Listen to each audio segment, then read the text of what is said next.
They motherfucking made the Twix double the size trying to make us fat. The Sockjig Sneaker Podcast. Sneaker leaking is my graffiti.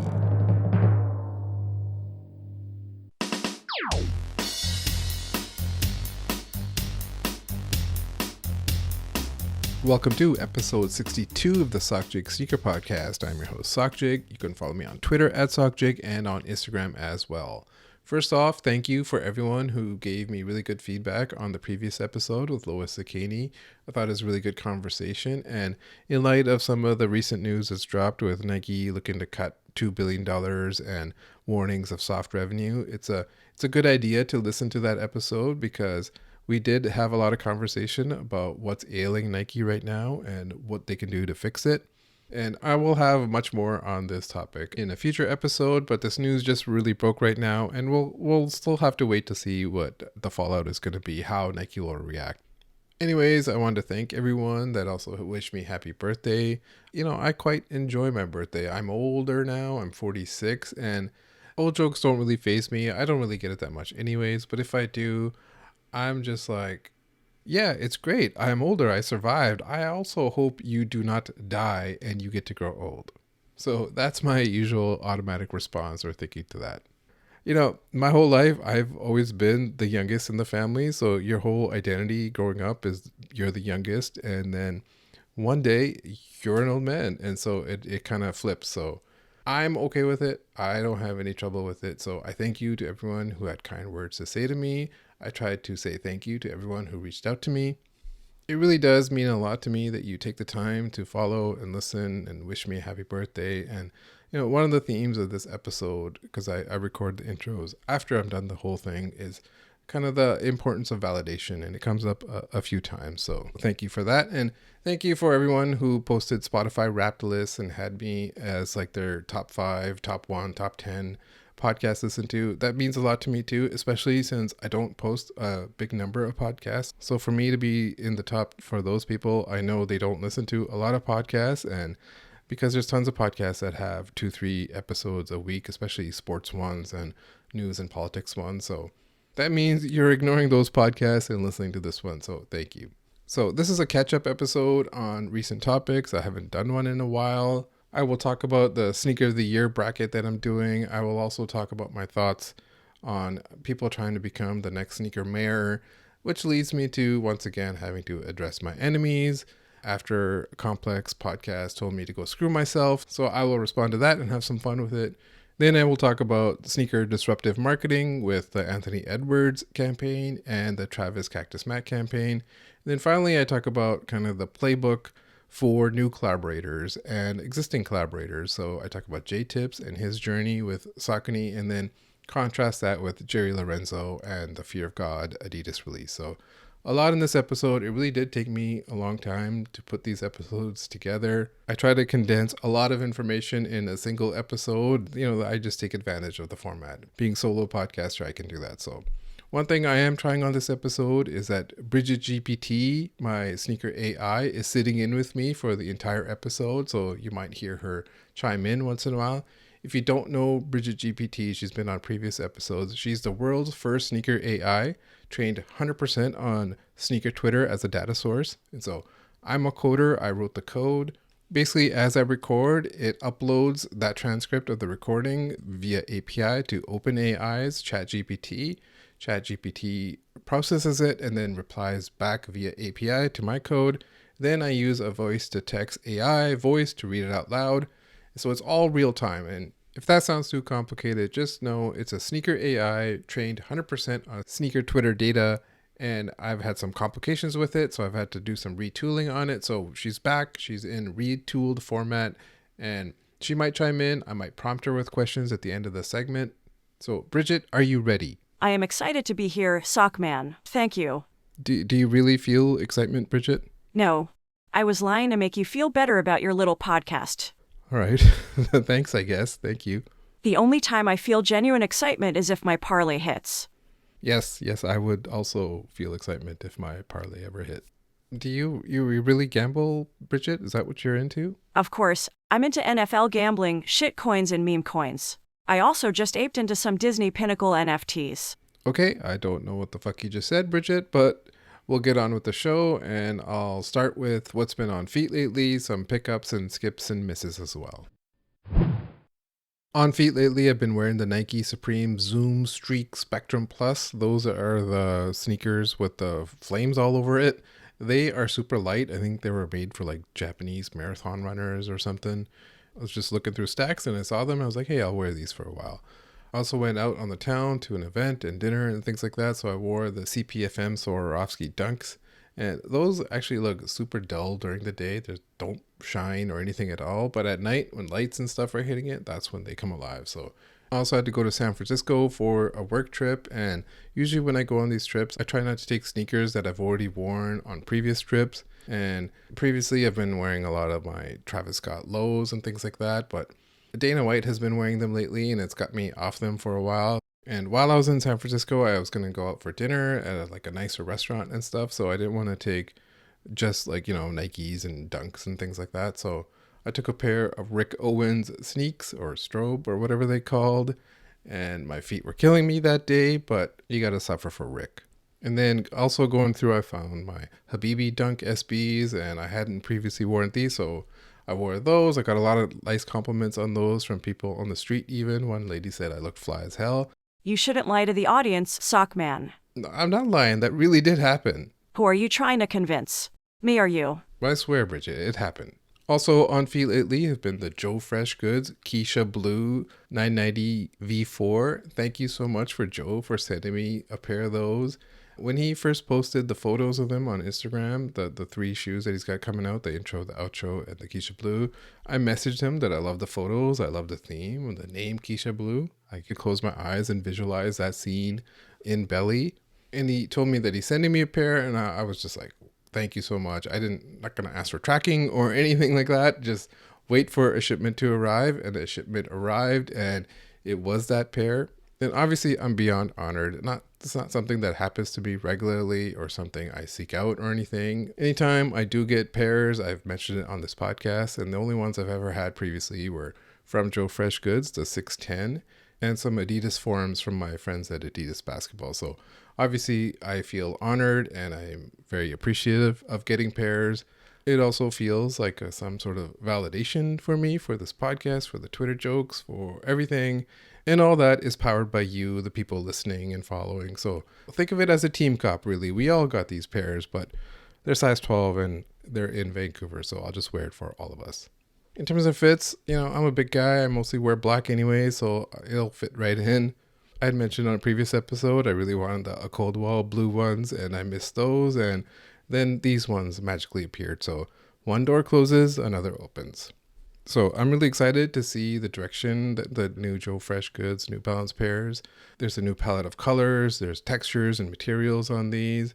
The Keisha Blue have like a nice thin blue suede on it. And the Daedro pair has a really thick nappy suede on it. And lots of textures and materials on the toe box and things like that too. So really nice in hand. These Keisha Blue have glow in the dark features, glow in the dark box. The laces glow in the dark. So you notice it when you step into the house when the lights aren't on. I know in the previous palette, Joe would often have some sort of pink in every single sneaker. So really, if you have any other Joe Fresh Goods, look at it. You'll find some pink in it somewhere. I didn't notice any pink in these Keisha Blues, but in the Sneaker Fetishes review of the intro pair, the insole has pink in that one. So it still sort of lives. And I'm sure this series will have some sort of hidden gems as well too that will only become apparent later.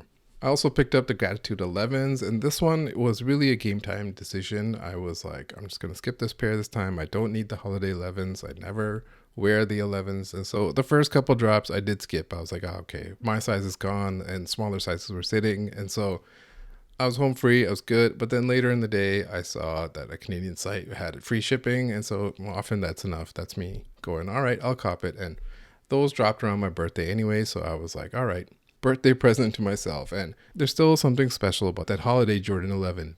I also picked up the Adidas Anthony Edwards AE1, the basketball shoe. I think it's the best new basketball model I've seen in a while.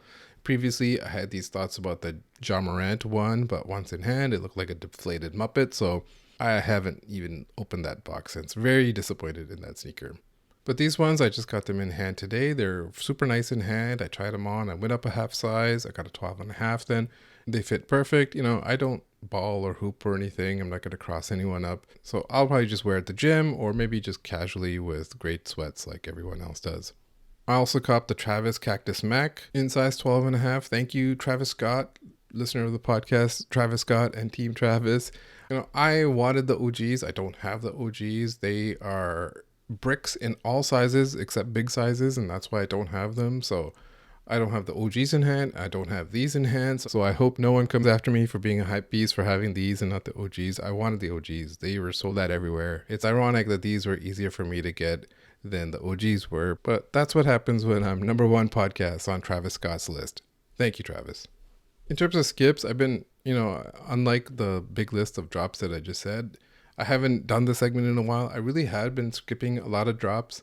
Most of these drops came in December. I skipped out on the Armand Meunier 5s. I just realized I never wore the 12 or the 2, so let me get off the cycle and not buy these and just have it as a box sitting there. I also skipped on the undefeated Humara shoe.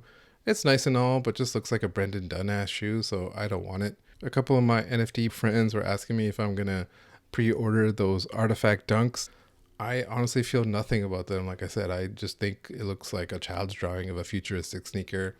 Some notes about that release, though, that you could pay with USD instead of crypto, and then they announced how many pre-orders they got on each sneaker, and it seemed like it was in the range between 7K and 11K. So, I wonder what their projections were. I didn't know if they think that they were going to get 20, 30K per sneaker, and it was only 7K. But this shows you what the market size for NFT shoes currently is. It's 7 to 11K. And I know they've done more of those, like, those Tina J and some Murakami ones as well, too, and those are in much lower numbers than 7 to 10K. The other interesting thing was this was the first time Nike had sold sneakers on the Shopify platform. So that's just an interesting note to file away. If they ever do switch to Shopify, that would definitely be something. I skipped out on the JaeTips and the Fear of God Adidas as well too. I'll be talking about those a little bit later. I skipped out on the Powerpuff Girl Dunk SBs. I haven't seen a lick of that show other than the intro as a meme sometimes. I see on Twitter sometimes PPG SB and I think Power Play Goal. Lastly, I missed out on the reverse Grinch Kobe 6s. Those ones I really wanted. That was almost the real holiday shoe, but I guess not in the numbers of the Grad 211s. And I know they said they increased numbers and all that, but the demand is still there for a really good Kobe shoe. And, I'm not going to lie, missing out on that one stings a bit, but it's all right. I can Mr. Brightside myself. They're probably only wearable as a gym shoe anyways, and I got the Anthony Edwards ones as a gym shoe and so many more, so I can live with it. I hope there's more 6s coming out. The annual Sneaker of the Year bracket will be coming very soon, probably after I'm done this podcast. As I'm recording this right now, I'm making the picks. I usually slot the top 64 of what I think are the best sneakers of the year, and some don't make the cut. Those top ones that make the cut, 64 of them, get voted on.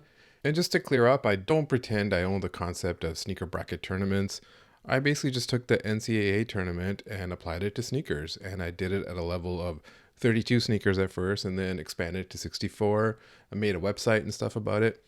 Others have done it after me. eBay had this bracket thing hosted by Cousteau. Complex had a bracket show on one of their video platforms at one point, and others have done it, and I'm sure others will do it again. But talk about me and my implementation, I feel I have the best version of it. There's 64 sneakers, not 32 or 16. And they get voted on by the community. And that's where the power really is. If I get the 64 slotting wrong, it's voted by the community and everything gets corrected really quickly. Even though you can usually tell which sneaker will win the best of the year, if it's lost and found ones last year, and maybe it is the Jordan 4 SB this year. It's interesting to see how things shake out for all the rest of the shoes. And one thing I've always talked about is it's always interesting to see New Balance will make the top 16 or top 8, but not any further than that. And it just kind of shows the stranglehold that Nike or Jordan has on sneaker culture. It's about the journey, really, is what I'm saying. So I'm not really worried about being ripped off about this. It's not exactly my concept that I can own. But if you Google sneaker tournament or sneaker bracket, the top result is me.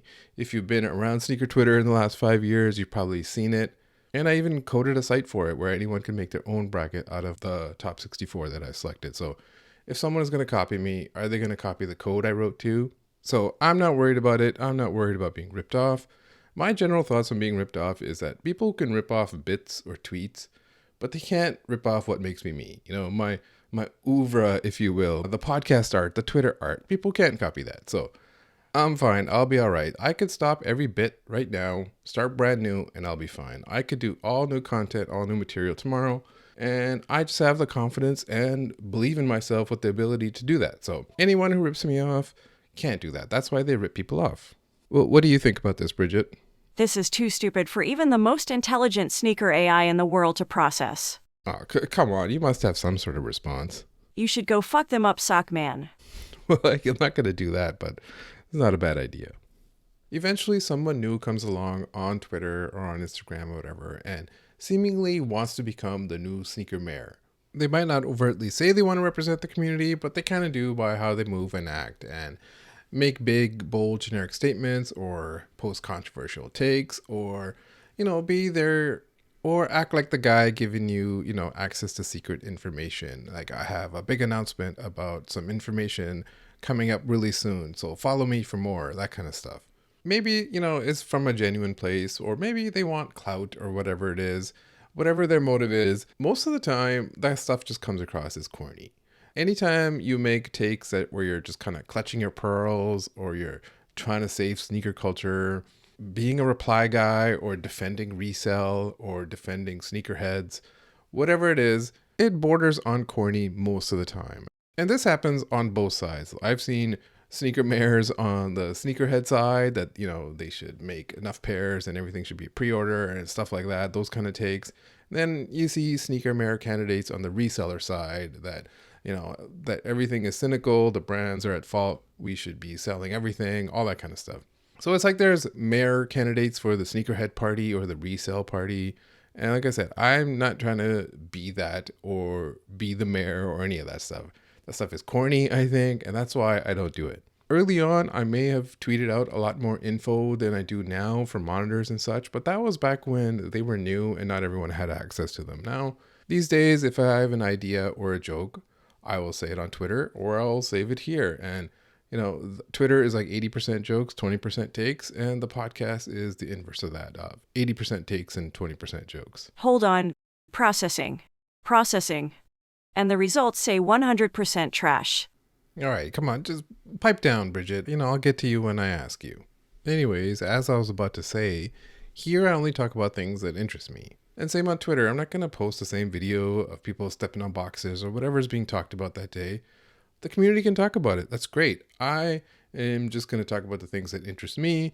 And that's why I'm not trying to represent anyone in the community other than myself. I'm just trying to be someone in the community, not someone that speaks for the community. And the topics I talk about here, I've explored in depth, like why we like what we like, how things are changing as we grow older, and how things are changing with this digital transformation and the eras we've had as sneakers and things like that. So everything else, as I've talked about on this podcast before, just the way I think and kind of way that I am is that I don't let the other stuff aggravate me. I treat it as entertainment and not as something that's going to anger me. And if I'm going to chime in, I make a joke and I move on, and everything else I'll save for the podcast. If someone talks some shit about me, I will just kindly respond on here and talk some shit back. And that's the end of the transaction as far as I'm concerned. And when I'll do it, I'll have some fun with it. But people can do what they want. They can say what they want. They can create the content that they want. They can try to be the sneaker mayor if they want. They can say we're trying to save sneakerhead culture and kill resale, or they can say the opposite, that resellers are the real heroes. Whatever it is, my tip is just be yourself. Show some personality, show some creativity. Don't be fucking boring with this shit. Don't be aggravating with this shit. Have your personality show through. Only then will you create anything that is of interest to people that people will connect to. And if that thing that you want to create comes across as corny to the people, they will let you know. Because being a monitor merchant, being just someone who posts info or teases access to info, and later I will tease an announcement about what the monitor says, and then I will breathlessly update you about what the monitor says. Whatever that shit is, do people care about you or do they just care about the information? What if the info runs out? What if Nike cuts off the monitors that are showing stock or whatever? Or what if resale is dead and sneaker culture doesn't need saving anymore? Then what? If you've not shown any personality, then what are you going to do? You'll soon find out that, they don't love you like that. They just want to know when that reverse Grinch was shock dropping. That's it. So I don't think anyone should try to be the sneaker mayor to speak out for everyone. You'll find out soon enough that the community is too vast, too many differing opinions for one person to represent everyone. And they'll let you know really quickly about that. And it's basically impossible to beat the corny allegations if you try to do that. Just be yourself, show some personality, create some interesting work. And that's all I want. That's what I want to see from people. What do you think, Bridget? I still think you should fuck them up. Maybe I will, Bridget. Maybe I will. That does remind me that Complex did have their top 10 list and their event at ComplexCon. Here we go again. Well, I'll explain a little bit why that I'm bringing it up again. But they did call me out, and so that's why I'm responding here. But first, their top 10. It's out now. They filmed it weeks ago, but it's only out now. I don't know why they didn't live stream it. Maybe it's to create buzz to attend the ComplexCon, or maybe they can't afford it. Whatever it is. I haven't watched it. I'm probably not going to watch it. I saw some clips and I saw the list, of course, and it was a bunch of shitty picks like Nocta Glide and the ALD shoe. And ASICS probably made like 20 better mesh runners this year than that ALD shoe. So it came across to me as political picks to kiss the ring of Teddy Santis. I remember years before when Gentry Humphrey still worked at Jordan Brand and Complex would do these top 10 Jordans of the year. And there would always be the Jordan 34 or Jordan 35 on those lists, even though they were junk. And that was totally to appease Gentry Humphrey. So they can say whatever they want, that it's not a political pick. But I saw that they published the full list on their site and those shoes are gone on there. So eventually the community told them, hey, these picks fucking suck. And they corrected it. And I saw people talking about how the judges that they had with DJ Clark Kent and Lil Yachty and Jim Jones and others. And, they want celebs for that thing. They don't want community. They don't even want their own experts. They want Don C's wife or whatever reason. She's in makeup and stuff. I didn't even know who she was or how that connects to sneakers. But they do, and that's who they want to represent them. So the other thing I tweeted about is that this list is just compiled by anonymous people. There's only a handful of people that work there, so those are the people making these picks. There's not that much diversity in there. It's a bunch of guys like Zach Visual Basic and a bunch of guys named Kyle and Cody making these picks. There's no representation of the people and community that actually buy sneakers. It's just a bunch of 4 or 5 white guys making this list. There's nothing wrong with Zach and Cody making lists, but if the list comes across as if it's made by a bunch of white guys, it's probably because it was. But Complex is going to Complex, which is basically just code for being assholes. No one ever says, John is being John, and it's a compliment. It means John's a fucking asshole.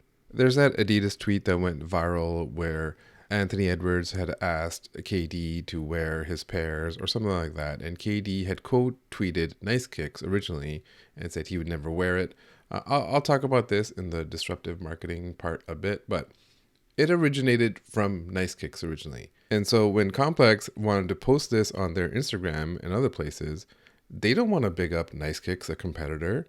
So they cut out Nice Kicks part and made it just look like KD wasn't responding to them. There was a literal gap in the quote tweet where they just cut out Nice Kicks. And they do that because they are assholes. They want to be the end all and be all and represent everyone. Like they are the sneaker mayors, as if Complex has been collectively assigned the sneaker mayor. The same 3 or 4 white guys want to represent everyone. And even on their recent podcast, the one where they talked about the Whitner thing, they borrowed a tweet from Sneaker Fetish without mentioning him, probably because they don't like him, and just said someone on Twitter. They literally can't acknowledge others. It would kill them if they actually had to name someone who's not one of their industry friends or not, someone they're not sucking up to at a brand. They will obviously say no, that's not what we do. That's not who we are. But this is how it comes across to me. And this is just like, my opinion, man. Get to the point, sock man. All right. I'm almost there. So why I'm bringing this all up is because in that same episode that they had, the James Whitner episode, they referenced a tweet that I made about their coverage of the story. And my tweet said, everyone's favorite sneaker reporter probably too scared to write anything substantial about the Whitner story, fearing loss of access. I'll give full context on what I meant about that, but Matt Welty responded to this on that same podcast episode, where in a mocking tone, he was like, oh, people are saying you guys won't say anything, or you'll lose your access. And he said, dude, go screw yourself. And I'm like, who can go screw whose self? Wait a second, are these words even in the Bible? Did Jesus ever tell someone to go screw themselves?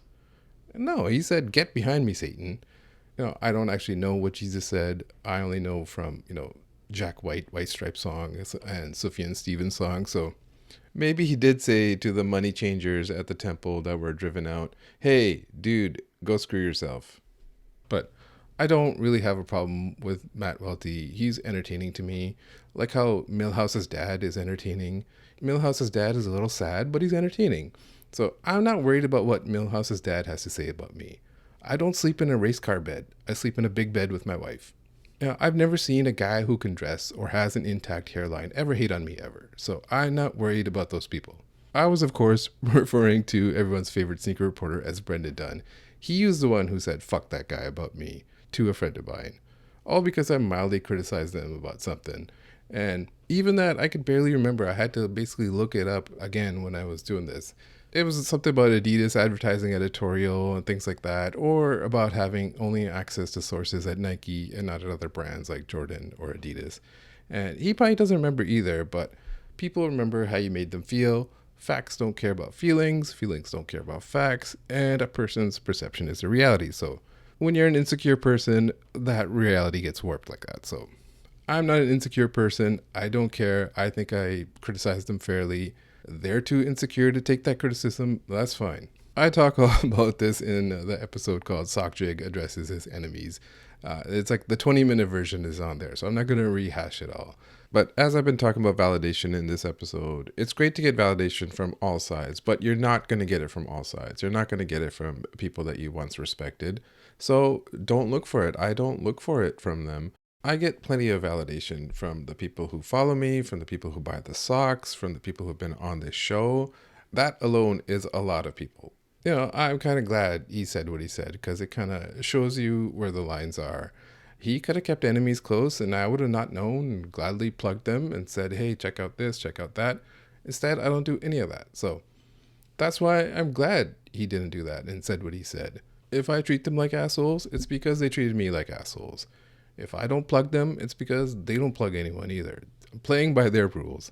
But to get back to the Whitner thing, if you tell me to screw myself, well, I got to respond to that. So I listened to the part of the podcast where they talked about that, and it just proved me right, if anything. They didn't really say anything. And they basically just, rehashed the basic facts of the case, what's in the court doc. And even I did that. But any personal takes, personal opinions that they had was just the usual bullshit. Like, this is unfair to other stores. Fairness, like that was the takeaway, that this is unfair to other stores that got caught backdooring. That was the main takeaway, that these stores don't deserve it. This is sneakers. Deserves got nothing to do with it. Fairness has nothing to do with it. This is a cracker dry take if I've ever heard one. Like, can be dismissed by 2 words, star system. There's a big difference between your star players and everyone else, the James Whitners and the Blends stores. There's a huge difference. So if that's your key criticism, your key personal opinion on it, it sucks. I mean, Bridget could have a more interesting take than that. Bridget, what do you think happened in the James Whitner case? James said, cash rules everything around me. See, there you go. More substantial than anything that they said. And that was the key word in my original tweet, that they would not say anything substantial, and they didn't. They proved me right. They had a cracker dry take. Meanwhile, I talked in detail about what I've heard about James Whitner, about how his influence is growing. And, I'm not just saying that. That's from multiple people that I've talked to that are in the know. And these guys probably know that too. They have even more access than I do, but they can't say that part or don't want to. That was literally the entire point of my tweet. So, I'm not too worried about exposing them or putting them on blast. And I don't do this on Twitter on purpose. I do it on this podcast instead, where I can be more creative with it. I can almost cut like a pro wrestling promo on them. So it's more fun for me. I don't need to expose them at all. They expose themselves all the time. They're the ones who make politicized top 10 lists. They're the ones who steal money from sneaker YouTubers, are canceling shows and are on the verge of sale. They're the ones with careers with no future. And hey, I told JLP when I met him in Toronto, say hi to your guys for me. That wasn't being facetious or anything. That was almost a peace offering. And it wasn't a fuck you. But it's clear there will be no peace. There'll be only podcast violence. And podcast beefs are just how modern men mark time. And as I said, this knives out version of me, this asshole version of me, keeps me sharp. So thank you. And if anything, I think my criticisms make them better because they see it, they hear it, and internalize it. And they do respond and they do think about it. I'm not sure if it keeps them sharp, but either way, you're welcome. But for everyone who likes them, please don't let me stop you from liking what you like. I think quite the opposite, actually. I think you should take the time to really enjoy Complex while they're still here, because they're not going to be here much longer. Fragile egos, weak spirit, stale content, no future. Sorry, Bridget, I was kind of on a roll there. What do you think? I think you fucked them up, sock man.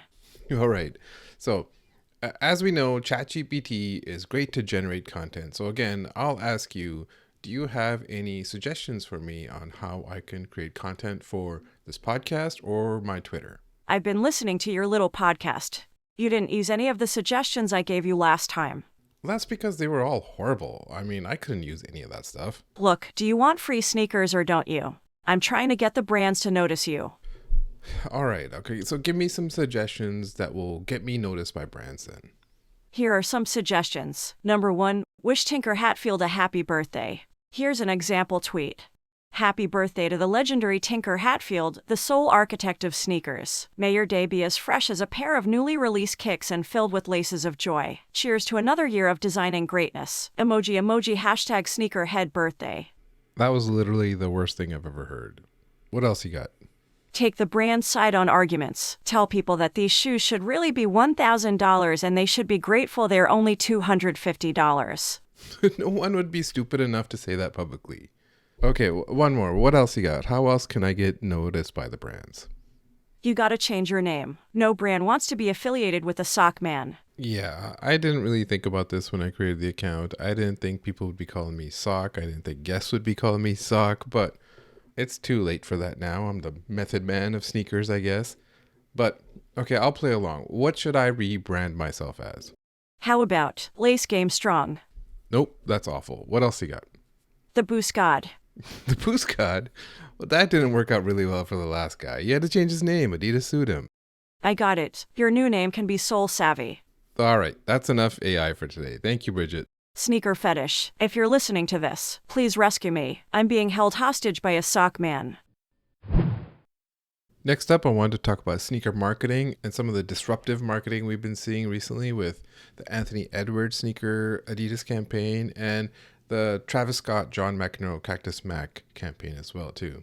The definition of disruptive marketing is basically just trying to adopt unconventional strategies to gain attention, to challenge the norms. And obviously with online marketing, it's a little bit easier to do different strategies versus the traditional billboards and stuff too. So in this case, we've seen it from both sides, from the market leader like Nike and challenger brands like Adidas here. First up, Adidas has been talking some shit recently. The CEO was at the Footwear News Awards accepting the award for the Samba being the sneaker of the year. And he said, quote, "To the Nike people in the room, watch out. We have a lot in the pipeline, not a joke," end quote. And others were talking shit too. Even the Hoka CEO said, quote, "There's a couple things to say. First of all, Nike, Adidas, we have a lot in our pipeline too, so get ready," end quote. As you've probably heard, the Jordan brand chairman Larry Miller responded and said, quote, "I want to say to the brands and folks that called us out earlier, bring it on, we're ready for you," end quote. So the vibe at that Footwear News Awards seemed kind of fun and competitive. And my friend Brendan joked that the Footwear News Awards are almost becoming like the Sneaker Source Awards. JaeTips should have gone up there and said, "Hey, Saucony got something to say." Kind of like Andre 3000 did at that one Source Awards where Outcast won and there was this whole East Coast, West Coast wars thing going. It was a different time. Anyways, for the Anthony Edwards sneaker campaign, we've been seeing the ads and the commercials, and the first one was him grabbing competitor shoes and just tossing them and saying, "No, these aren't it, and then grabbing his own, saying these are it. So to do a campaign like this, where it's kind of tongue-in-cheek, challenging the norms, to kind of set yourself apart, the product has to be good. So they're obviously pretty confident in the product that they have with this AE1 shoe. We'll talk about the Cactus Mac later, and that might be an example where you do disruptive marketing when you're not confident in the product, and so you need to kind of bolster it up a bit. But in the case of if you're the second place brand, if you're a challenger brand and you need to set yourself apart, then it's a good idea to kind of disrupt the norms. And like I said, that works because the product is good, but also they have confidence in Anthony Edwards. And I don't know if you follow the Minnesota Timberwolves or anything like that, but Anthony Edwards is a star. He's awesome. He can play. He's got a lot of personality. He represents himself well and Atlanta well. There was this whole scandal with Send the Video and stuff like that. But before all that, in terms of this campaign and the sneaker itself, he has been doing an awesome campaign with it from what I've seen. And so that's the brand having confidence in the product, brand having confidence in the star and saying, go ahead, let's do this. And so this all kind of came to a head when we saw this KD You Dusty tweet. And that originated from Nice Kicks being at some Atlanta event for the Anthony Edwards sneaker. And I think they were asking him and who he wants it on. And Anthony Edwards said, I'd love to see KD wearing it. And then KD quote tweeted Nice Kicks and said something like, you'll never see them shits on my feet or whatever. To which the official at Adidas account replied and said, quote, "You Dusty, about to retire anyway," end quote, which was a hilarious tweet. And, it came across like the social media guy forgot to, it was still on main. He forgot to switch to his personal account. And so, I had a tweet about this and I said Adidas has been making headlines 2 days in a row, first with the CEO telling Nike to watch out and then this "You Dusty" tweet. And so I said, either this is a planned disruptive marketing campaign where you're doing this guerrilla style marketing for attention, or they're just going by vibes over there. So after that tweet around, I heard from a few people who are in the know, who were behind the scenes in this kind of stuff. And I heard that it was not accidental, that the tweet was not just from a rogue social media guy, that because there was that event going on in Atlanta, that the whole kind of Adidas team was there for that marketing for it. And so I think from what I heard was let's just keep the same energy. Let's keep the vibe going with KD's tweet and reply with something like that in the same kind of vein. But it was deleted and there was a follow-up tweet about, sorry, I was on a burner, referencing KD's burners and stuff like that. But so that part of the deleting and then the follow-up stuff, I'm not sure about. Maybe they got too much heat for keeping the same energy and then decided, hey, let's just go back and delete it. But what this really does tell you is that Adidas is feeling pretty confident in what they got right now. They got a good shoe, even behind the scenes from other places I've heard. There's a lot of good sentiment with the Samba and things like that. The CEO is well liked from what I've heard as well too. When I asked about the Fear of God stuff, I didn't get that many answers for that kind of stuff. So I will talk about my thoughts on that a little bit later. But hopefully, this confidence is how you should act if you're a challenger brand, if you're in second place, if you're trying to gain market share from Nike. And Nike's at a weak point right now with recent news and their products out. And so it's good to challenge them and feel confident about your stuff. So hopefully it bears fruit. Hopefully we see more competition and better product. On the other hand, we have the worldwide leader with Nike and having a Travis Scott Mac Attack shoe coming out. And they came up with this untraditional campaign as well too. There's no commercial or billboard for this kind of stuff.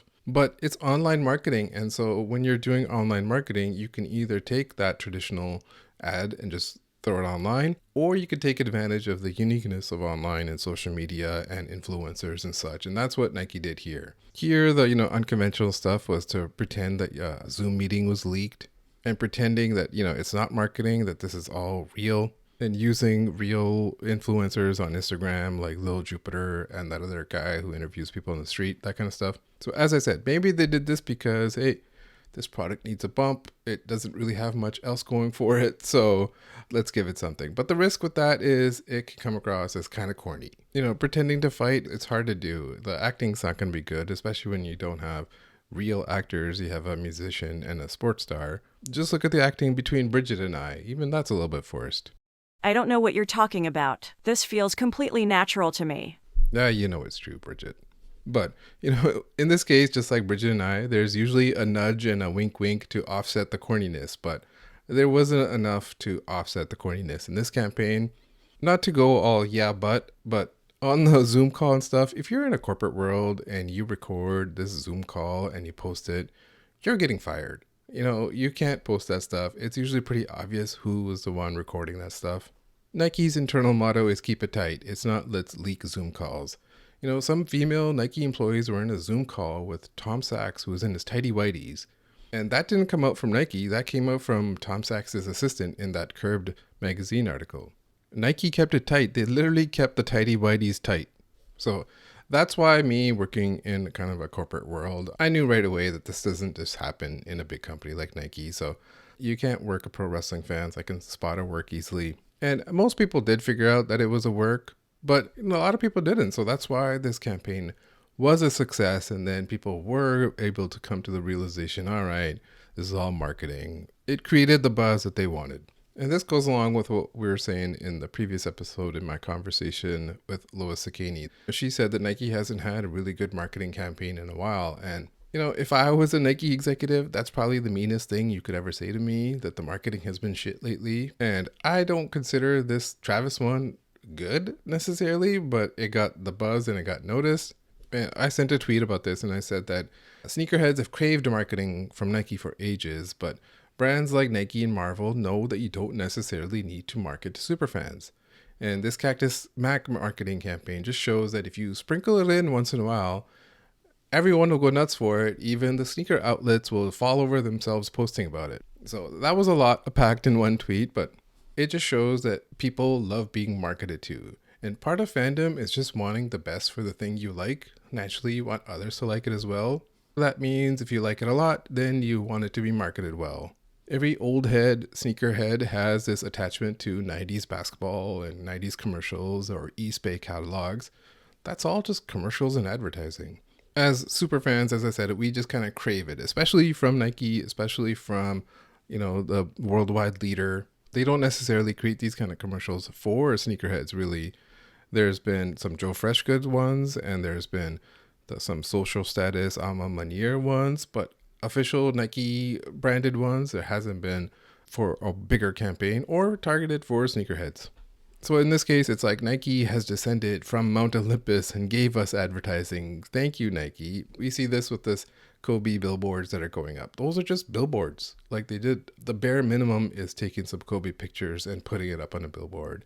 And it's like, yes, thank you, Nike, for finally celebrating Kobe. It only took you 2-3 years. But for other products, especially for hype product, there's not much other than maybe some big tentpole releases like Off-White. Something like the Ambush Uptempo will have a photo shoot and that's about it. They could do so much more if they wanted to. And, they do spend a lot on demand creation. And that demand creation marketing money is spent on average consumers, I think, but not on sneakerheads. Probably because they know the sneakerhead product is limited and will sell out anyways, or they're addicts and will buy it anyways. But in terms of the direction this is going to go, we've seen this recent story too about them with cutting potentially $2 billion. And so I don't think that they're going to have more of these campaigns, probably less, and probably just sprinkled it in a little bit. And as I said in my tweet, the sneaker outlets love this shit. They want to be involved. They were all posting it at the same time. They all probably got some memo about it. If Nike came to anyone and said, hey, we need your help, the reply would be, yes, what can I do for you? And that's Nike's big advantage over other sneaker brands and everything, that they're huge. People love them. People want the Nike products. There's not that much Nike backlash. And that's kind of what I said in the previous episode with Lois as well, too, that I would like to see Nike act like this big worldwide leader and, pretend like we're the tough shit and spend the money and sign the big stars just for the fact that you have the money and you are the leader. But it seems like they're doing the opposite. With Nikola Jokic going to some Chinese brand and stuff like that, it's like, I don't know. I feel like the worldwide leaders should have the MVPs, but budgets are tight, I guess, now, and cuts got to be made. And so they're getting outbid by Chinese brands. They're getting outbid by New Balance on stars like Coco Gauff. Personally, I think it's a little sad to see, but I'm not running Nike. I'm just a guy with a podcast. But besides all that, disruptive marketing has always been a part of Nike's DNA and will be going forward, especially as I've been talking about, we move more to online and taking advantage of online. Next up, I want to talk about JaeTips and Saucony and the making of a new Collaborator. You know, there's a saying that you're an overnight success that's really been 10 years in the making. And that's often the case with any of these new collaborators. They've been around for a while and they finally broke through and got the chance. So I wanted to talk about JaeTips and I will be talking about Jerry Lorenzo and Fear of God Adidas as well too later. But it's almost a contrast of someone who's just starting out in the sneaker industry versus Jerry, who's on his, second or third partnership and trying to reestablish a new tier to his existing partnerships. So JaeTips had 3 Saucony shoes this year. The first one, the pink one, the Grid 2 something, it'll be in the top 10 list for a lot of people. It's number 1 for a lot of people I saw on Twitter. It was snubbed from Complex's top 10, but then I saw that they added it on the print list afterwards. And JaeTips has been given the Footwear News Collaborator of the Year, and I think the Nice Kicks one as well too. So he's been winning awards. It's been in the top 10, which can be a goal for anyone who's new and trying to establish themselves. And the thing with JaeTips and Saucony is that the degree of difficulty is very high because people do not fuck with Saucony like they do with Nike or even Adidas or New Balance. People are still getting to know the names of the silhouettes. Like I just said, the first one I think was Grid 2 or maybe it was Grid Azura or something. And then these second and third ones are also Grid something.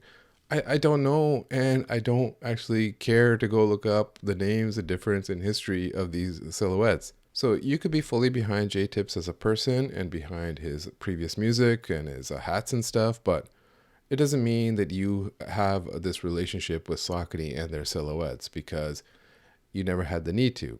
So that's why I say the degree of difficulty is very high versus if he was making a Dunk or a Nike Presto or something like that, everyone is already aware of those silhouettes and has that kind of foundation in place. Personally, I don't have any of them. I've seen the first one, the pink explosion one. I didn't really think it was for me. I also didn't think it sucked. And that's just how loud shoes are. It's a loud pink explosion. There's a line where either it's for you or not for you. And so for me, I could see that it's not for me, but I appreciate a loud sneaker. I did see them in hand and I saw that they were actually pretty good and well executed. So good on Saucony for that. The second and third shoe, the ones that came out recently, first at Complex Con, they're like day and night or something. That's the theme of it. The brown one kind of, to me, just looks like a Kanye Bapesta colorway put on a Saucony. I don't know what the actual inspiration is. The blue one looks like a wave runner that's been put in an aquarium. They're both nice and all, but I didn't really try for them. And I saw that they basically were selling out really quickly. And if they're selling out really quickly, that means they're, of course, reselling a bit. So I want to talk about this tweet that came out about JaeTips and reselling and kind of got the blowback on it. And maybe my possible part in the whole thing. So like a month or so back, JaeTips put out a tweet kind of marveling at the fact that a size 13 of his first sneaker is reselling on StockX for like $900. And I remember seeing that tweet and being thinking, I wonder if people will say, hey, this is actually not cool. But people like JaeTips, so maybe not. And so, nothing, I didn't think of it any further than that. Then the next day, Air Max Trin on Twitter, who I know and follow, he had a tweet. And his tweet said, quote, a collaborator bragging about resale value makes me not want his shit like at all, end quote. At all is in all caps. So I saw this tweet the next day and I knew that it was about the JaeTips tweet the day before, even though JaeTips wasn't tagged or anything or tagged or named, but I knew what it was about. And so I just liked it. I like a lot of tweets. I thought it was a fair take. Like I said, I know and follow Trin. We've talked to DMs before. He tweets his thoughts on sneakers a lot, and I appreciate reading his tweets and what he's got to say about sneakers. And so I already knew that he wasn't coming from a place of hating or anything. He was just talking about himself. And then later, Joe Freshgood saw it and replied, and Joe's tweet reply said, quote, I was doing the same thing at first. It's exciting when you first enter this space. It's a surreal experience for a young collaborator to see something like that. When I was doing that for 992, I wasn't trying to brag. I was just genuinely shocked. Give him grace, end quote. Like, that was a perfect reply from someone who's been there, who's lived through it, and he's trying to explain his side to it. And it made a lot of sense. So I think from Joe replying, I think he gave it a lot more visibility, and then other people picked up, and then people started dumping on Trin and calling him a hater and telling him not to buy it, that JaeTips is just a guy celebrating his success. God forbid someone be proud, all that kind of stuff. And so my part in this is I maybe think I played a part in when I liked the tweet that maybe it showed up on Joe Freshgoods' algorithm on his For You tab or anything. I don't know. I can't prove that. I don't know who follows who or whatever or how they saw anything. Trend's tweet didn't really blow up or anything before I had liked it and Joe replied. Either way, if I played a part or didn't play a part, I still felt guilty about it. And so I DM'd Trend and it said, hey, I'm sorry if I played any part in this. I thought it was a fair take. Thinking about it now, maybe I should have said this on Twitter publicly and gotten behind him. But I just did not feel like being part of that discourse that day. For whatever reason, either I was busy at work or something like that. But either way, when I think something requires more nuance, I usually save it for the podcast anyways. So again, I might be thinking too highly of myself and my influence, but if I played any part of it, I felt bad. I didn't want people to dump on him just because, I thought it was a fair take. And JaeTips quote tweeted it, and his quote tweet said, quote, I'm a black kid from the Bronx with no art education, worked at Foot Locker for 5 years, built a brand around my music career, and dropped my first shoe and won Collaboration of the Year. Let me know how I should celebrate in a way you feel appropriate, end quote. And then all those people, Joe Freshgoods, JaeTips, and Trin, they all had respectful follow-ups and came to kind of an understanding. And now that I think of it, that's probably why I didn't feel the need to jump in or add anything to the discourse. But meanwhile, everyone else was like just dumping on Trin, going, you're a hater, you're this, and all that kind of stuff. And like I said, I didn't think it was hating at all. I thought it was pretty clear that when you say, makes me not want his stuff, that you're just talking about yourself and not trying to paint that brush for everyone else. But things can be both. You can come across as being proud and you should talk your shit. And for someone else, that could come across as cringe or that you're playing in their face or whatever. And so what I'm kind of saying is that both are almost required. You need support and validation, which is kind of the theme of this whole episode. That is necessary. You need the messages like, don't listen to the haters, keep doing you, big dog, as validation. But as I talked about before, any kind of fair feedback, any constructive feedback is often seen as hating, even if you think it's fair. I'm not saying bullying works, but I'm saying in this case, it was constructive feedback for JaeTips for his playbook on how to be a new collaborator in terms of like how to handle people and the social media aspect of it. Like the lesson was that there's people out there who do not want to see resale and resale prices glorified. Noted, you added that to your repertoire. And as I said earlier, there's reasons why I save certain things for the podcast versus Twitter. Here, I can explain in full context. On Twitter, things can be taken in different directions. And it's almost up to you at this point with social media to kind of understand that. It might mean taking an extra moment to think about how you're going to word things and how things could be interpreted or misinterpreted in this case. But this is social media, and sometimes you're just riffing and instant reacting, and you don't want everything to come across like you had a meeting with legal and you came to an agreement about the exact wording and phrasing of a tweet. So there's definitely grace to be given. But continuing on with the playbook for a new collaborator, and drops has a big part of it as well too. How you handle drops, the care and attention you put into them. JaeTips had drops at ComplexCon, which seemed to go well. And then later he was dropping exclusively on his site at first. And I saw that it was dropping on Big Cartel. I saw that like the week before.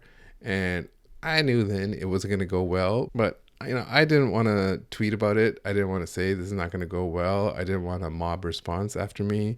JaeTips has an army. And so I didn't want them after me for stating the obvious or coming across as a hater. I think I did tweet about it the day before or the morning of, just to kind of give a warning to people to set expectations that I knew it was going to be a disaster. And it kind of was a disaster because sites like Big Cartel and others are just not set up to handle a sudden influx of people.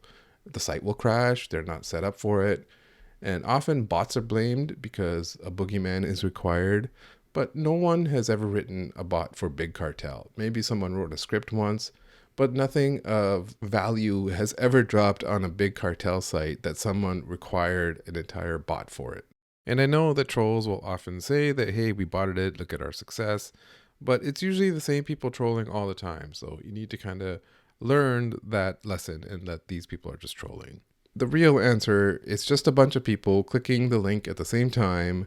Either they saw it on Soul Links or they just saw it on JaeTips' own Instagram and Twitter and went to the site and had it bookmarked because they want the shoe. So thousands of people trying to fit through a single door at the same time is basically the same as a site being botted and going down. And having a drop that's not very smooth, of course, is not going to be fun when you're trying to release it. You're just trying to have the best kind of release for your job. So in the short term, it's not good. But in the long term, it's not bad saying I had a drop that broke the internet. It's kind of a feather in your cap that creates a certain aura or mystique about you that guy can crash a site. Look at Cortez guy in London. He can say the same thing with his first big Nike drop as well too. So again, I don't know if that was on purpose. I don't know if that was just, I've always been on Big Cartel. I pay for it. So I'm just going to dance with the one who brought you to the prom or whatever that saying is. But later for the in-store releases, JaeTips is doing meet and greets and all kind of stuff, meeting people, signing boxes. So he's doing all the right things. He could be above it and say, I'm not going to do any of that. But like I said, the degree of difficulty is very high on a Saucony. You want to establish Saucony, you want to establish yourself. So you got to put in this kind of work. And, his nickname is the Savior. So he really can't lose the people. So, you just got to learn these lessons one at a time by going through it. There's no playbook on how to be and act as a new collaborator. There's no playbook on how many sneakers or how to release sneakers. He's released 3 in this last year. 3 is a lot. It's very ambitious. It's like in rock music or when bands have had all their life to make their first album. And if it blows up, then you just hope that they have enough material for their second album. And oftentimes the second album ends up being about the drawbacks of fame or whatever. That's music. In sneakers in this age, I don't know what the answer is in this economy. Either you should take your time between collabs, do one a year, one every 8 months or whatever, or you should have a new project every 6 months. And that's if the brands let you, if they like you enough, if the ones previous to that were successful or not. And unlike music, someone could have, a notebook with ideas for like 12 sneakers, dozens of sneakers. But overall, from what I saw, JaeTips handles himself well. He seems like a very nice guy and enjoying his moment. We want these collaborators to share who they are and be open with us, and that's how we connect with them. At the same time, you don't want them to be arrogant or play in your face, and we'll see the contrast when I talk about Jerry Lorenzo and some of his quotes coming up. But back to JaeTips and Saucony. On the business side, Joe Freshgoods was on this podcast, and he talked on the podcast that he talks with JaeTips and talks game with him. And that's the perfect mentor to have for this world because he's got the playbook. He knows what works for him. He can share all that knowledge. And like I said, he can share the business side, the side that we don't often see, the working with brands and stock numbers and design and materials and all that kind of stuff. And even this stuff, like how to handle yourself online. So I'm rooting for JaeTips. I'm rooting for good product, even if I don't know the names of the silhouettes. That's part of the challenge, though, when you're establishing yourself with the 5th or 6th place brand. People don't know the silhouettes, but there's also more room for you to work on that to get them to know it. At first, the hardest part was just getting in that room with Saucony, getting them to take you on as a collaborator. But now that you're in the room, it's like the real work begins. Sorry, Bridget, I forgot to tag you in. What do you think about JaeTips and Saucony? I think it's great that Jaequan is back. Everyone thought he was a one-hit wonder with Tipsy. No, Bridget, that's Jaequan. That's not JaeTips. Come on, sock man. Everybody in this bitch getting tipsy. Fuck. The Fear of God Adidas collection was finally unveiled and dropped, and of course, I had a couple tweets about this. I tweeted the clip of him saying his stuff is expensive because his are high-level ideas and God has called on him for excellence and not for low price. He wasn't exactly talking about this Adidas collection because it's an old clip, but he was talking about his mentality, and it certainly does apply to this collection. And overall, the collection, the sneakers especially, I thought they were nice. It's nothing that I felt like I needed to buy, and I thought they were okay to a fair price, the $250 for A pretty quality looking sneaker is, I think, okay. Even the low top, I think, is a little bit better and more wearable. The super slanted toe box, I'm not exactly a fan of, and probably the reason why you have to go like half size up. But the more pics you see, the more they look like the Nike Fear of God one. And, it's the same design language and all. So that's not exactly a shock either. But the clothing, definitely not a need. I don't need any of that stuff. My friend Doug on Twitter said that shit just looks like Fear of God Essentials with a heavier GSM. And my friend Davon from the Loose Laces podcast also went viral when he was wearing a medium, when he obviously needed like an extra large or whatever. And it was hilarious. The scuba hood made him look like the Bumblebee man from Simpsons. So that's just how the clothing is. That's how it's designed. It's designed to look good on a skinny tall guy, which Jerry is. And, Jerry's responsible for all that about how it fits and how it looks. And that's what he's meticulous about. And he's also the man in charge of how it's marketed. And all the marketing for this sneaker has been pretty unclear from the day this whole thing was announced 2 to 3 years ago, whatever it was. It was never clear when the stuff was going to be available, what's going to be part of the collection and what is not. Even the whole theme of this of like, some desert landscape, this dune motif of a space odyssey with the pillars and stuff. It's pretty tired and not interesting at all. Like a high school design student could come up with that theme. Honestly, I would expect a little bit more from a high school design student, actually. So when you have, Jerry, the visionary, coming up with a high school design theme for his debut collection, it's just like, it's just more earth tones. And as I talked about, the pricing it's expensive. It's not essentials prices. People are used to essentials being $100 to $150 for most items. And people don't expect high prices from Adidas. That's just how it is. And I know every sneaker company has done, luxury collabs, and they've had luxury pricing. Nike did with Louis Vuitton, Adidas with Balenciaga and Gucci, even Reebok with the Vetements and Margiela collabs. Those are all luxury priced items. I don't think they necessarily worked other than the Nike Louis Vuitton one, the Adidas Gucci one, maybe a bit, but you expect Gucci to be expensive and Louis Vuitton to be expensive. And I don't know if a Fear of God is seen that way, especially when they have a down market version that's $100. And those other luxury brands don't have down market versions, so there is no kind of market confusion. And the clothing in that debut collection doesn't really look that different from essentials. The stuff that they talk about, the suede and stuff, apparently the suede was only on the little 3 stripes. It's like, it's gotta be more than that. And, I haven't seen it in person. Maybe it is better in person. But as I've been talking about on recent podcast episodes, is in the digital age, you got to translate that to online somehow. That's on you, that's on marketing, that's on digital marketing. No matter what happens, you got to battle out of the thought that people are going to have that this is going to be essentials priced or Adidas regular sweats price. But really, Jerry wants to create this third tier of his biz, as he's talked about in interviews. Something that's above essentials, but below his mainline fashion stuff that he's doing, the luxury stuff. And his vision for that is that it's got to be athletics and sports based, and it's got to be priced in between those ones, because otherwise he's competing with himself with essentials or with his luxury stuff. So even if he wants it to be athletics and sports based, it's, I've seen how that shit fits. No one's going to do anything athletic in it, but you can't just make this kind of stuff on your own. You can't have sports fabric on your own. It's just too expensive.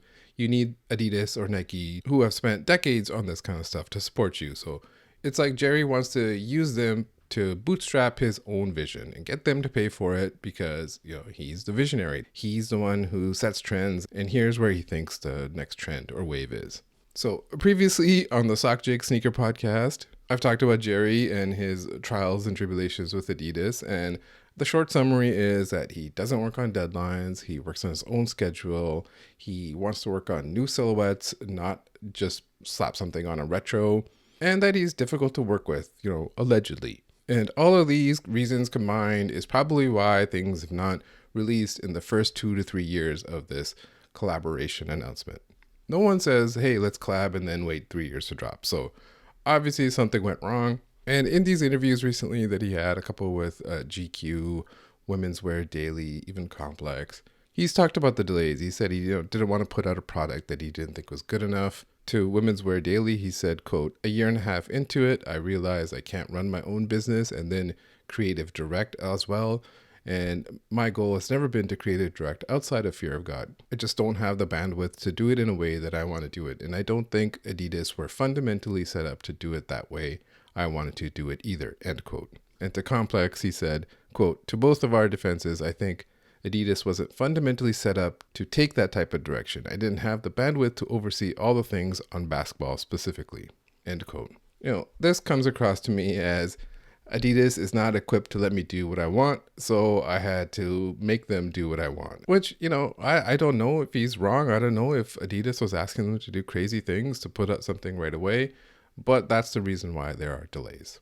It was basically on Adidas to update and change to work with him how he likes to work. In terms of why it was communicated too early, he says to Women's Wear Daily, quote, I think unfortunately we communicated the collaboration 3 years ago. Usually when you're communicating a collaboration, the work or product is done. So they communicated around the beginning of the relationship, which by default has created a lot of anticipation, end quote. And I think he also mentioned that he was working on the Nike product when he was with Nike for almost a year and a half or so before it was even announced that he was going to release something.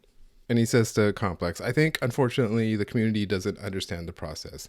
The guy got a fucking 3 stripes tattoo on his neck and posted it on his own Instagram. Is that Adidas's fault as well, or is that your fault? So if you didn't want any of this stuff to be communicated too early, do not get a fucking 3 stripes tattoo on the back of your neck. He also talks about in the first GQ article that was posted that he doesn't know why Nike didn't re-sign him. And why didn't things work out with Adidas basketball? He's literally going to the paper saying, I don't know who did this. We're all trying to find the person who's responsible for this. Dude, look in the mirror. You're the person responsible for this. I just mean everywhere I go, there are problems. What could be the center of all these problems? Who could it possibly be? I do not know. And in the Women's Wear Daily article, he also says that, quote, it's been a long road getting the right teams in place on both sides. We've shed a few people to find those who believe in what we see, end quote. This is basically a subtle shot at the people who left and no longer work with him. And the most high profile version of that is Jason Maiden, who was his right-hand man at Fear of God and in the Adidas partnership as well. And meant to be on, the executive side of the Fear of God stuff, the one who could deal with the execs and stuff. But if he's gone, then it's just Jerry there. And if I'm personally Jason Maiden and I see that quote, I see it as a big fuck you to me. But it looks like things are working out all right for Jason Maiden. He just got a new job as the chief design officer at Jordan Brand. So congrats to him. Anyways, he tells GQ that he doesn't necessarily want to be a Yeezy replacement. But then he also tells Women Wear Daily that next year there's going to be monthly drops or even more frequently. That sounds like an easy replacement to me. And when Women's Wear Daily asked him, do you think Fear of God Athletics could be as big as Jordan Brand? His response was, quote, oh yeah. So I get it. You got to believe in yourself, but you can't create $1 billion industry like Jordan Brand when you just go by vibes and your own schedule. It's just how it is. There's the demands of an industry. So in these interviews, I don't really think he thinks about how it's going to be perceived. He just says them and how he thinks. So it's refreshing and honest to be able to actually hear it like that. But for his end, he doesn't realize that it's going to come across as arrogant. To Complex, when talking about the price of his sneakers, he talks about how they went through multiple rounds and that it probably should be like $1,000 shoe, but it's not. I get what he means, that he worked hard on it. There's lots of rounds and that's expensive to do with new silhouettes and all that kind of stuff. But it comes across as, hey, I'm doing you a favor. I'm pricing this at $250 instead of $1,000. We're not making any money on this, so thank us later. There's also talk about a performance line, about making a basketball shoe with Adidas. And in that Complex article, the CEO is mentioned of Adidas saying that, earlier in their relationship, there was a lot of misunderstandings and soon enough that will change. And Jerry does say that the next shoe is going to be a 100% performance shoe. Basically, the translation of that is that a basketball shoe requires a ton of R&D. You can't just make a model last and just say, hey, this is a basketball shoe. You have to test the shit out of it. And if Jerry is not going to slap his logo on something that's already been made and tested, he's got to be in the room on a new product that's being developed and tested and changed as the results of the performance tests happen. So can you do this with someone who works part-time and on his own schedule? So he says it's on the way. I'll believe it when I see it. It might just be like how that last Yeezy basketball shoe was meant to be played on the court, but no one in the NBA would actually wear it. So same with this. I'm wondering if this will be a shoe that basketball players in the NBA will actually play in, or will be just something that they warm up in.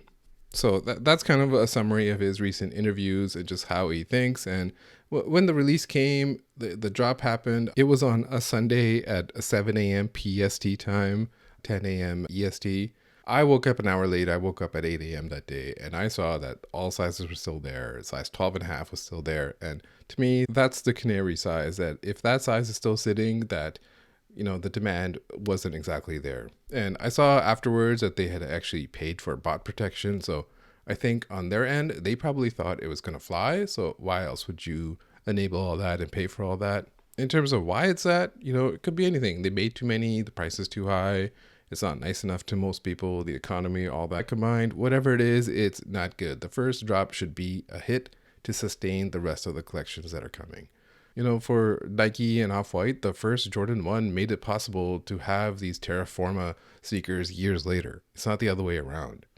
So, you know, for me, it's too bad it's not a hit. That's not on consumers. It's not consumers' fault for not wanting it enough. That's on the brands and the marketing. And I don't even blame Adidas in this case, where usually I would, since it appears Jerry is calling the shots on what he makes, when it's ready, and how it's marketed. Because overall, you know, things are more exciting when there's good product and people want it. And so that's why it's too bad it's not a hit. But it just goes to show that the hit formula is still tough to crack. It's even harder to crack if you don't work on deadlines and it's 3 years delayed. But overall, I think the success of Essentials has Jerry feeling a certain way, that he's a visionary, that he's got it, that he sees and creates trends before and he can do it again. And this time Adidas is going to pay for it. And it's got to be in that market in between Essentials and full luxury. And that's why there's $600 ponchos and not $100 ponchos or $1,000 ponchos. And he's got a lot of fans. It's a lot of casual people. It's a lot of super fans. But not every teen in a broccoli haircut wearing an Essentials hoodie is going to buy a $600 poncho. You know, so the question is, who's this for? And, you know, that's on Jerry to know. Do those fans love Jerry, or do they love a cheap hoodie that's good quality that also gives them some sort of cultural status? So if it's not for the broccoli haircut teens and it's not for the luxury consumer, it's for the Instagram models. I don't know. I don't know who this product is for. But if you want to have a hit collection, I think he should play the hits. And I get it that favoring new silhouettes is kind of admirable in a certain way, and I think kind of necessary as well too. But it's okay to do both. It's okay to rehash some established hits and do new stuff. Bring back the Y3 Pure Boost or the all over print Vans in a new way on an Adidas silhouette, while at the same time working on the new ones. Or even those kind of Ultra Boosts that he's been wearing with the green toe cap. Bring those back, but he doesn't want to. This is his vision, and what he's presenting is his vision. I think Jerry should give people what they want. Do they want a $600 version of Essentials? I don't think so, but I'm not the visionary here. You know, I said on Twitter once as well too that I think Jerry is one and done with Adidas. But there's definitely more than one collection. He said in one of those interviews that there's going to be 15 to 20 shoes next year. So it's definitely not one shoe and done or one collection and done. So I'm wrong on that part. But the spirit of what I was asking is that, will this be a long-term partnership with Adidas? And I think that is still up to debate. And I could be wrong on this as well, and I will admit it if I am. But I still don't think this partnership will last very long. He's already said a lot of shit in these interviews that would anger me if I was an Adidas executive. And the drops haven't been off to a hot start either. So go forth, Jerry. Show us what you got. So that's it. That's the episode. I hope you have a good holidays. Merry Christmas. Happy New Year. And thank you for fucking with me. And of course, if you fuck with me, I have to end the episode with Bridget, why don't you come in and say it with me? Go fuck yourself.